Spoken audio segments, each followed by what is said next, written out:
యోహాను సువార్త 14:14 మాట ఉన్నది, ఒకసారి తీయండి. ఎందుకో ఆ మాట ఎందుకో గుర్తొచ్చింది. యోహాను సువార్త 14:14.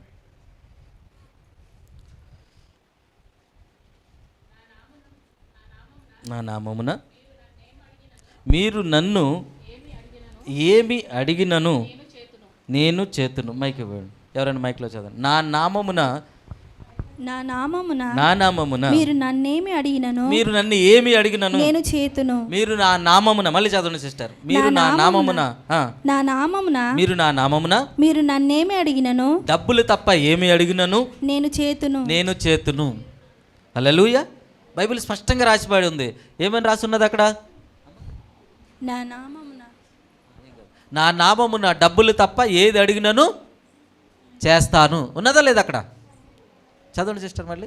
నా నామమున మీరు నన్నేమి అడిగినను, మీరు డబ్బులు తప్ప నన్నేమి అడిగినను నేను చేతును.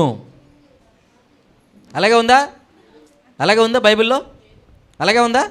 ఏమన్నాడు దేవుడు యేసుప్రభువు వారు? నా నామమున ఏదైనా అడగండిరా, కానీ డబ్బులు మట్టుకి ఏ మాట్లాడట్లేదు. అలాగే ఉందా బైబిల్లో? ఏమున్నది? మీరు యోహాను సువార్త 14:14 మీరు నా నామమున డబ్బులు తప్ప నేను ఏమడిగినను చేస్తాను. నో, యేసుప్రభువు వారు అలా అనలే. నా నామమున మీరు ఏది అడిగినను, ఏదైనా అడగండి, నీ ఇష్టం. హల్లెలూయా. అంటే యేసుప్రభువు వారు ఏమంటున్నారంటే బ్లాంక్ చెక్ అంటారు తెలుసా? అప్పుడప్పుడు సినిమాల్లోనే చూస్తారు. రియల్ లైఫ్లో ఎవడన్నా ఇచ్చాడో లేదో నాకైతే తెలియదు, కానీ అప్పుడప్పుడు బ్లాంక్ చెక్ ఇచ్చి ఏమంటారు, నువ్వు సిగ్నేచర్ పెట్టిస్తాడు, ఎంతైనా రాసుకో. అంతైనా రాసుకుంటే ఏముండాలి అవతల వ్యక్తికి ఏముండాలి? డబ్బుండాలా, ఇచ్చే దమ్ముండాలి అనండి. డబ్బుండాలి, ఇచ్చే దమ్ముండాలి. హల్లెలూయా. నీకు దమ్ముందా?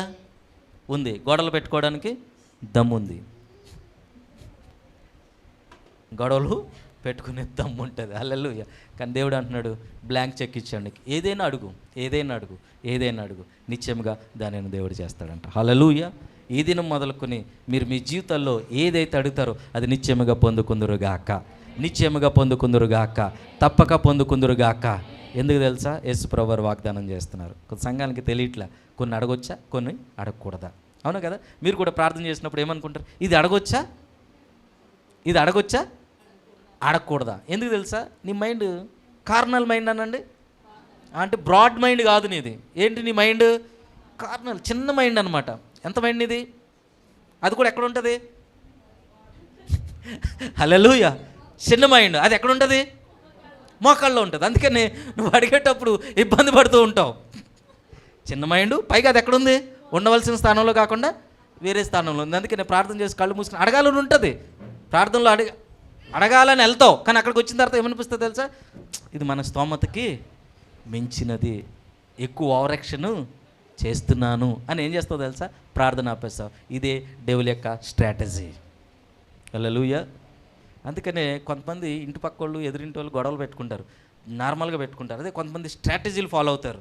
ఈ టైంలో ఎక్కువ వీళ్ళని ఇబ్బంది పెడితే కరెక్ట్గా ఉంటారని కొన్ని స్ట్రాటజీలు ఫాలో అవుతారు. అలాంటి వాళ్ళు సాతాను సంబంధులు అనమాట. అలాంటి వాళ్ళతో చాలా డేంజర్. అయితే వాళ్ళనన్నా ఖాళీ చేసి ఇలా ప్రార్థన చేయండి, లేదంటే మీరన్నా ఖాళీ చేయండి. ఎందుకంటే కొన్ని స్ట్రాటజీలు ఫాలో అవుతూ ఉంటారు. హల్లెలూయా. అలాగా సాతాను గాడు ఏం చేస్తాడంటే ఇది అడగకూడదు, అడిగితే దేవుడు ఇవ్వడు, ఇది దేవునికి ఇష్టమైన క్రియ కాదు. అక్కడికన్నా అలా ఉన్నదా? ఏదైనా అడగండి. నీకు ఏది కొదువ ఉంటే అది అడగండి. హల్లెలూయా. అందుకని యేసుప్రభువు వారు ఏమన్నారంటే నేను గొర్రెలకు మంచి కాపరిని.